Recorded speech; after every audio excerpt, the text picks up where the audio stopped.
So I'm glad to be here tonight and glad that my colleague Bonnie is here. Bonnie, can I see you? And can you say hi to me and everybody? Hi. Oh, hello. Thank you. It's so good to hear a friendly voice. I mean, everybody's friendly here. I've heard Alex's dogs bark at me, but oh, thank you, Bonnie. Good to see you. Uh, but I'm assuming those were friendly barks, Alex. So I'm here to talk to you about a class that I taught this past spring called Designing Your Life. All friendly barks. Thank you very much, Alex.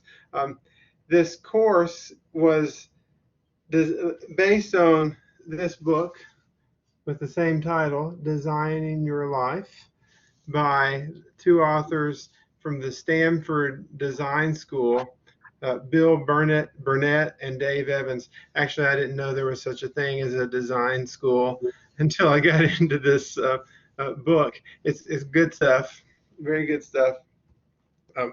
The reason I taught it is because I have, and I know all of us faculty and have students who need some help knowing what they're going to do after school, after they graduate.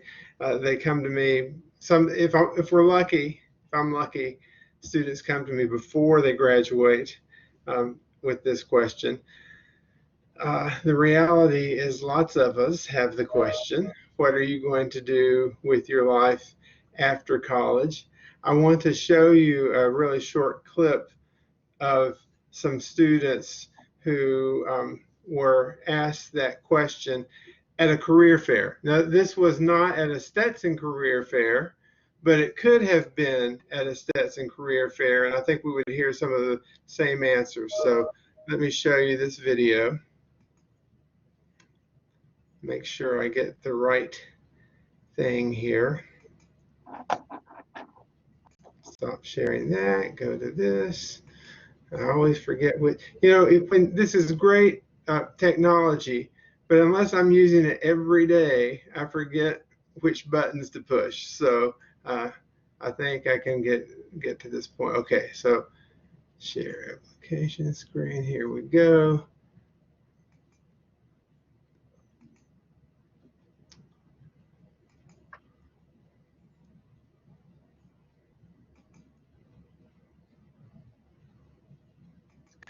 Why are they taking this? So we asked them the question. What are you going to do with your life after you graduate? Kind of curious what they would think about that. Interesting answers to that question sounds like this. Yeah, that'll be interesting. I was going to go to med school, but some grades changed that. I think I'm going to go to law school.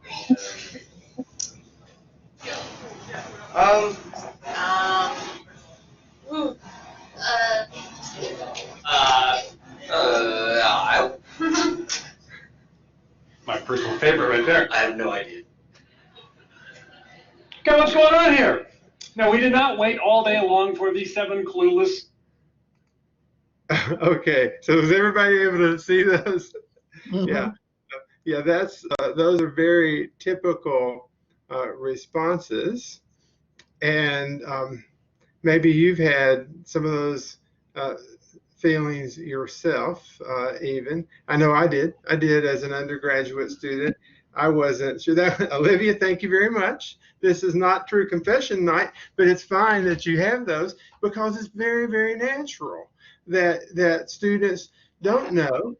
And so this course is really designed to help students with that. And the book that those guys wrote is to help students answer that question. What are you going to do with your life after college? The question we want to help each other figure out in this course. And by the way, this is what the slides that I'm presenting tonight, the sort of the talk that I'm going through tonight, is what I did with my students in this course on day 1. By the way, the course was a pass-fail half-unit course. Special topics. It's not on the books. It's not in our curriculum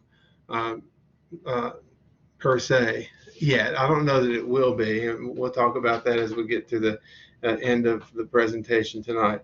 Um, an even better way to think about it is we want to help each other keep figuring out what we want to be next as we continue growing. That's what I told the students, that was the challenge of our course. Why is this such a hard thing to do?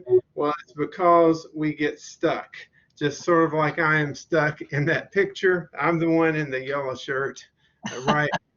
I'm between those cows and a bunch of students behind me. That's a picture from Innsbruck, Austria, several years ago. What you can't see is Neil Miro was taking that picture, and he's right in front of a gate. And that's a very narrow path with the mountain on the left and a very steep drop off on the right. And we were truly stuck because, and the guy in the green shirt, he's an Austrian. Um, Finally, I got the students behind us to back up. And what made it especially challenging is that there was a calf that in the midst of those mama cows, and they could not come back the other way. They could not come toward the gate because they weren't supposed to go through the gate. And it was basically a two-person path. And there you can see that there were 4 cows crowded on the path. Well, we all get stuck in different ways. And that's okay. We just need to figure out how to get unstuck. And part of the reason we get stuck is through what the authors of that book, Designing Your Life, call dysfunctional beliefs. So the first thing I wanted to do with the students was to help them deal with some of these dysfunctional beliefs. And here's examples of dysfunctional beliefs. The first dysfunctional belief is that your major matters. The reality is that 80% are not doing what they majored in within 10 years. Now, my colleague, Bonnie, the accountant, is sitting here. That's the one major that probably matters more than other majors. But maybe I was a math major. You were a math major. Okay, thank you very much. I do, when people say, well, what about accounting? If you're going to sit for the CPA, you probably have to take some accounting courses and know some accounting basics. But for most things, the major doesn't matter because there's a fact. 80% are not doing what they majored in within 10 years. But so many students get hung up on what they major in. And so I want to help students realize that, no, it's not as important what you major in as what you are excited about and what you enjoy studying. That's what is more important to me in terms of advising students. If they enjoy accounting, I absolutely want them to be an accounting major. If they really, yeah, that's right, Bonnie, thumbs up.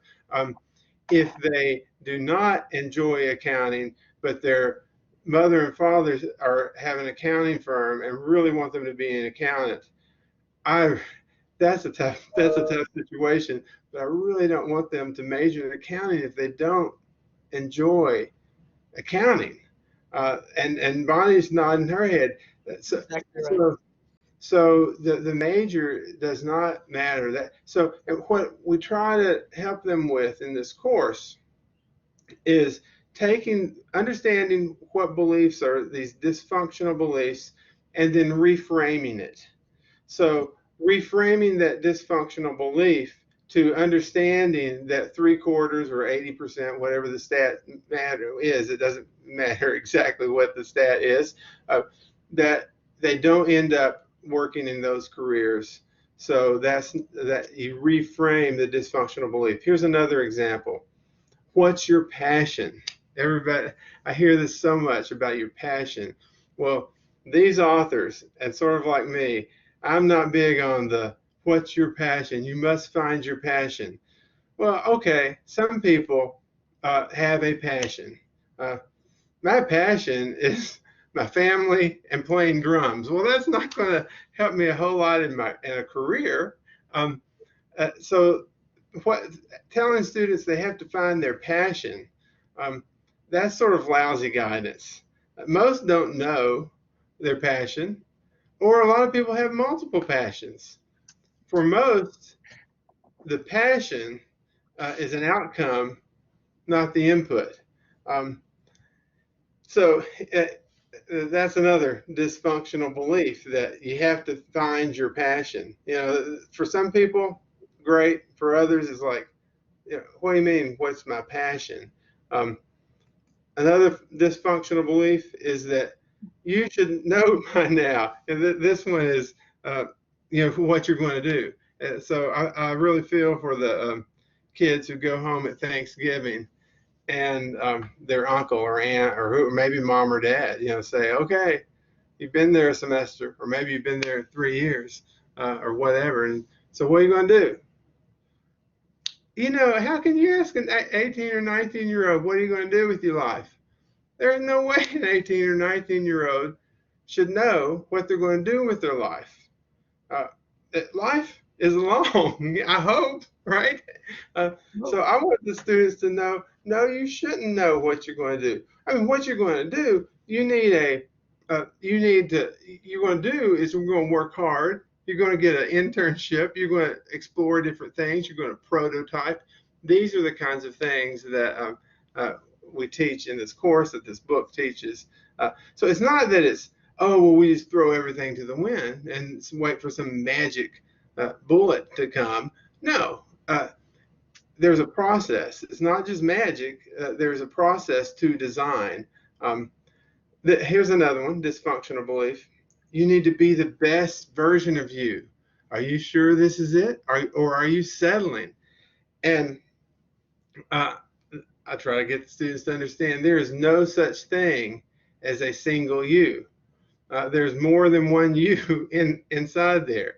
Is my educator self better than my dad's self, or better than my husband's self, or better than my musician self? No, I have a bunch of selves inside me. There's no one best version of me. And just like for my students, I want them to understand that there are lots of great yous. And so one thing that we do in this class is they explore at least 3 of those thems of their yous in these things we call the Odyssey plans. So that's another dysfunctional belief, that there's only one best you, and if I don't find this me, then I'm going to be lost. And that's just not the case. By the way, I would love for this to be interactive.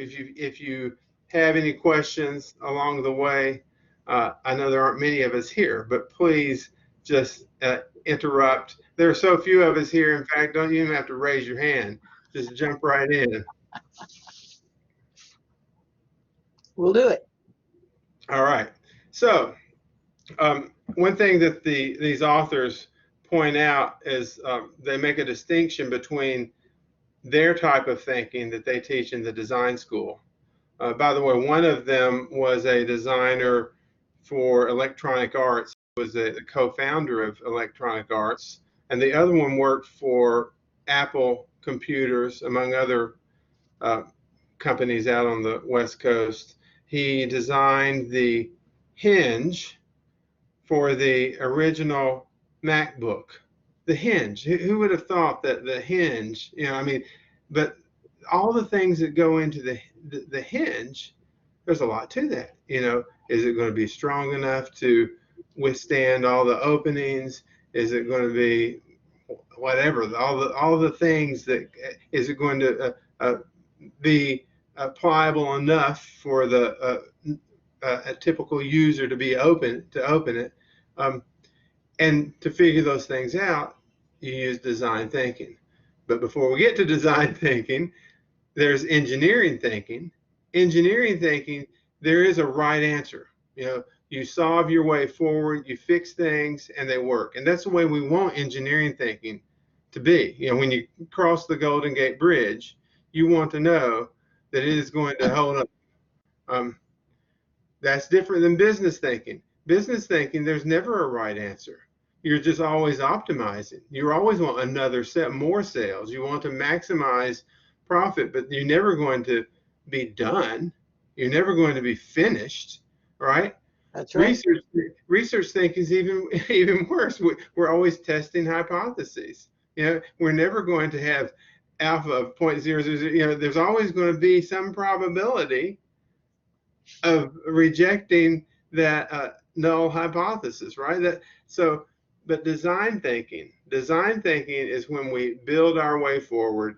It deals with wicked problems. That's what they call these problems. Wicked problems, mostly human, messy problems. We know we don't know the answers. We build prototypes. We try different things. And that's what design thinking is about. And these guys, they were teaching design thinking to these engineering students. And they realized that the students would come back to them and have these life problems. And they thought, you know what, we should be applying our design principles of prototyping, reframing questions, all of these techniques of design thinking to lives. And sure enough, they started doing this, and that they started by teaching designing your life to their graduate students. Now they do it for undergraduate students, and in fact, it's become the most popular popular elective course at Stanford. Olivia, thanks for that question. How do you do prototyping with lives? Excellent question, because it's not like you have so many lives you can just try over and over and over. But what you can do, thank you for answering that, Bonnie, internships.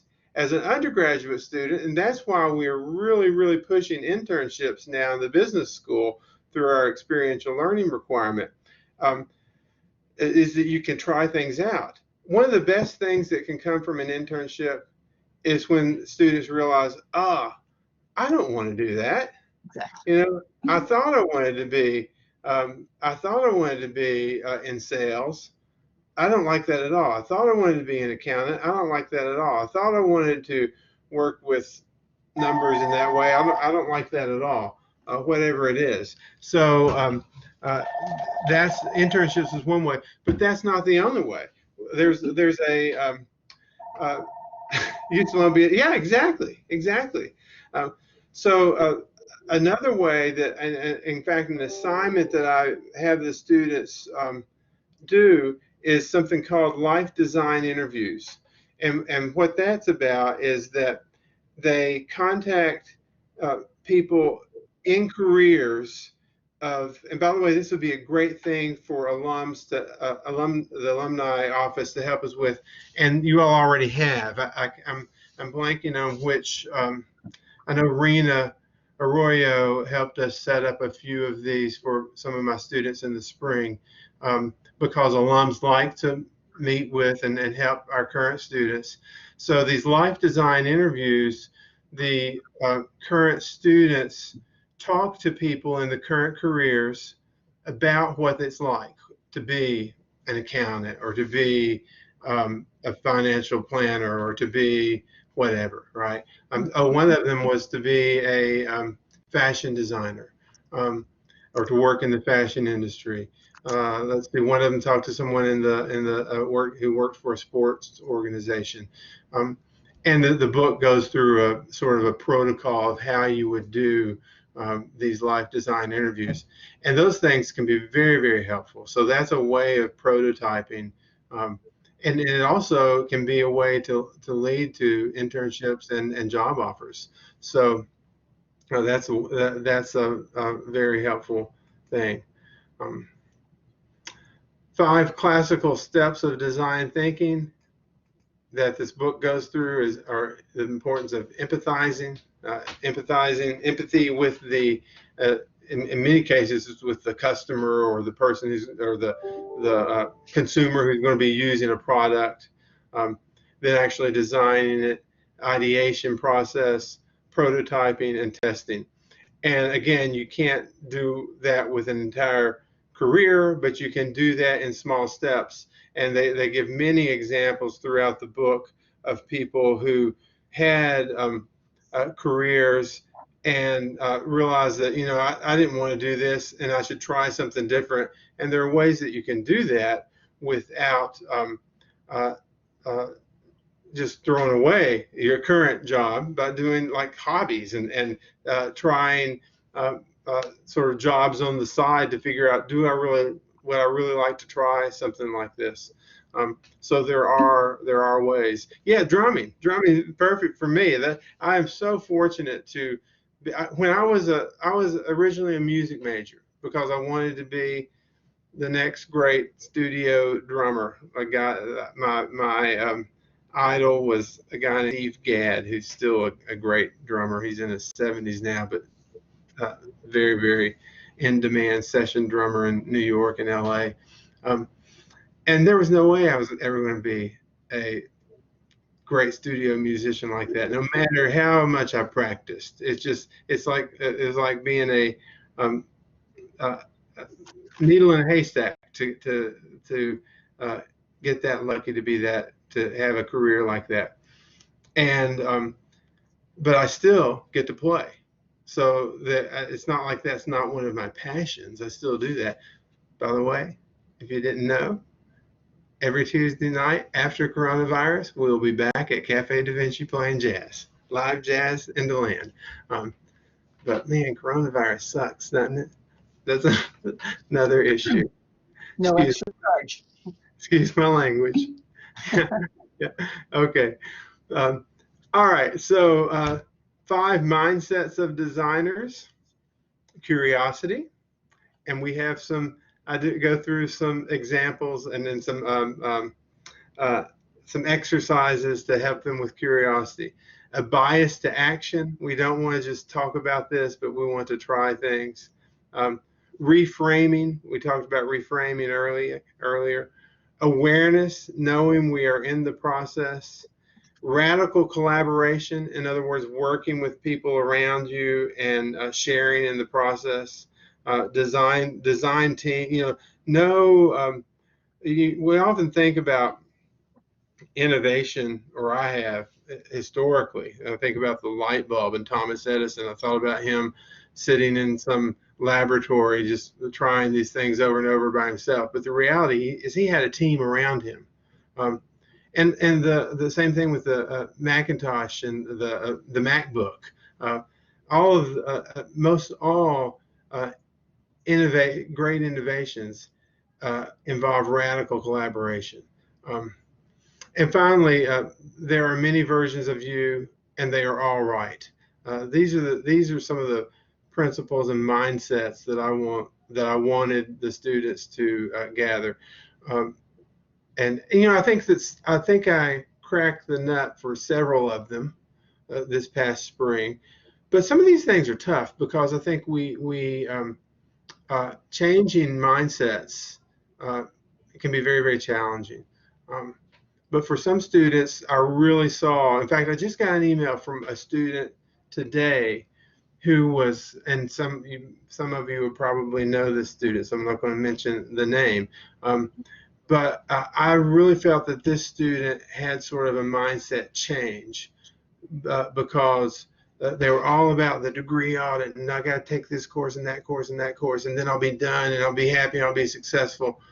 And it's not like that. You have to be curious and you have to try things and you have to realize that you got to make the networks and meet the people and get the internships and this particular student did not want to do that. In fact, this student, I'm even avoiding naming the gender of this student. This student wanted to do the life design interview with his or her parent because it was right about when the coronavirus thing happened and we all had to go home, right? And he or she said to me, well, can I interview my dad? My dad's a successful business person. And I said, well, that really defeats the purpose. And so I talked to this person about his or her interests. And I worked with Rena Arroyo to find a person for the student to interview, and it really opened up things because and the student said, "Thank you for not letting me interview my dad." Um, so anyway, but that was you just have to help students break out of that shell sometimes and realize that they must be curious, because some even though they are, it's hard for them to do. So some things I help my students understand, or I wanted to help my students understand, is that it is not magic, but it is a process. For a journey, you need a compass and a direction, but not necessarily a detailed step-by-step map. And for that compass and direction, we do go through some exercises to help them understand their own values, because you do have to understand yourself and know your own direction, if not the specific step-by-step map. And so one way to do that is through journaling. And there are other means of self-reflection. Journaling is not the magic bullet, but we do go through some journaling, and that really helps some students. Reframing dysfunctional beliefs, which I've talked about several times already this evening. I help them with that. We do some mind mapping exercises. If you're not familiar with mind mapping, that's just another way of sort of letting you see connections between things that you're interested in and things that might work for you. And then the importance of prototyping, and the question that Olivia asked earlier. Here's two ways that you can do prototyping: the life design interviews and the internships. One thing I emphasized to my students on the very first day of the class, because it was elective and it was only 2 credits, I said it's really okay to drop the course. I told them it was a pass-fail course. I said it will be easier to fail the course than to pass the course. As it turns out, everybody passed the course. I was pleased with that. There was one student came close to making me fail him, but he passed. He failed himself now. Huh? Yeah, he would have failed himself. He would have failed. To asking me to record the F, that is. There you go. Yeah. So because I don't want the students to take this course, if we do something like this on an ongoing basis, they need to do it because they are ready and recognize where they are. What I mean by that is that we require the experiential learning requirement for graduation. I want to do that. I was very much behind that requirement. I'm going to continue supporting that requirement. But for this particular course, students must be ready to recognize where they are. For that matter, we all must be ready to recognize where we are in order to move forward. And I don't want students to be required to take a course like this. We've tried to teach a course like this several years ago, or maybe, yeah, I guess it's several years ago by now. And what I found is that some students don't need a course like this. They sort of know where they are and know their direction, and everything's good. Other students aren't ready to have the serious questions, ask themselves the serious questions. And so I want this course to always be an elective course for students who are ready to ask themselves the tough questions of, okay, where am I? And where do I really, what is my direction? Not what is my specific roadmap, because we have many roadmaps we can take. But what is my sort of work view? What is my life view? And in fact, this book helps them. We have some exercises that help them think through their work view and life view. The life view, some people might connect the life view to a religious or life philosophy kind of thing. it's not religious, because these two authors, interestingly, one of them is a devout Christian, the other is an avowed atheist, which I find fascinating. But they're very good friends. They've been working together for many years at Stanford University. They knew each other before they started working together at Stanford. But for both of them, it is sort of a life philosophy kind of thing, that you have to think about your life view, and you have to think about your work view, and where those things come together is where that's sort of the sweet spot, and that's where we want our students to be. I want to point out the subtitle of this book. I don't know if you can read it, if I can zoom it in there. About it is How to Build a Well-Lived, Joyful Life. I love that subtitle, because that's what I want for myself. I want a well-lived, joyful life, and that's what I want for my students. That's what I want for you all. So that's my basic presentation tonight. Is that we have to be intentional about this, our lives. Don't let the world just take you down the stream of life, because it will. Rather, the metaphor that I like to use is the metaphor of being in a canoe in a river. And sometimes you just have to, not sometimes, always, you need to dig the oar deep into the water so you can make the canoe go where you want it to go. That's your life. Otherwise, it will take you wherever, sometimes into the rocks. Sometimes it will take you to the pleasant parts of the river, but not always. I did see a question pop up in the chat. Yeah, many versions of you, and they are all right. I love it. Yeah, I do too. Do you see a lot of students unable to answer the question, where am I? Oh, absolutely. Absolutely. I see a lot of students who can't answer the where am I question. But I think a lot of it is because they haven't tried. They haven't really haven't slowed down to try, because they've just been told by the world. In that sense, I wish they would all take the course, but the reality is that I can't make them. I can't make them ask that question, even if they do take the course. I try to for my advisees. When my advisees come into my office, I have them for a little while, but I can't do that for all students.